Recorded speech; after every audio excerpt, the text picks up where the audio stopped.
Hi, welcome to On My Shelf. Today I'm talking about Finding Dory, a movie about embracing each other's identity.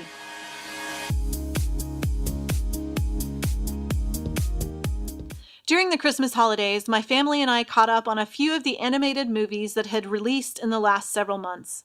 One of these movies was Finding Dory, the latest release from Pixar. We have always loved Finding Nemo, so my boys and I were very excited to see this movie. Oh my goodness, it was so great. They couldn't stop laughing. I couldn't stop crying. I tried not to let them see it, but there were so many themes in this movie about accepting one another and our differences and quirks and the little annoying things that we do in our families. About never giving up on each other. About love. It was a beautiful, wonderful movie. This movie centered around Dory, as the title suggests. If you know anything about the Nemo world, you know that Dory is a fish who suffers from short-term memory loss. It's unclear why, but at times this short-term memory loss is pretty humorous. In Finding Dory, however, the loss was a little more serious and sad. We find out that Dory lost her parents, and she tries to find them again, which sets her and Marlin and Nemo on an adventure to a place they never knew.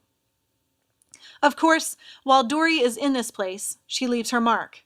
Even though she can't remember things, Dory is one of the most inspirational characters in the Nemo world.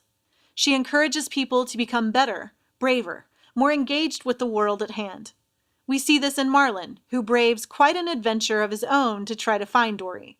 We see this in a new character, a red octopus who breaks out of his cage and chooses to be brave in spite of what it may cost him.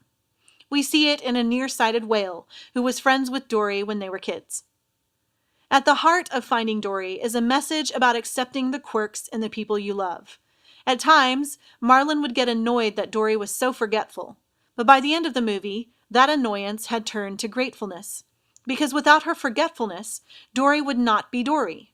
She would not take the risks she took and encourage others to do the same. She would be somehow smaller. Her mark on the world would be limited. It was a beautiful message.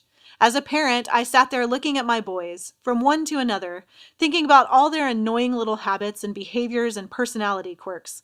I remembered, in the aftermath of Finding Dory, that these are precisely the things that endear them to me. Without them, they would not be them. I hope you've enjoyed this look at Finding Dory. Visit racheltolson.com for more audiobook, film, and TV show recommendations. I'm Rachel Tolson, and this is On My Shelf.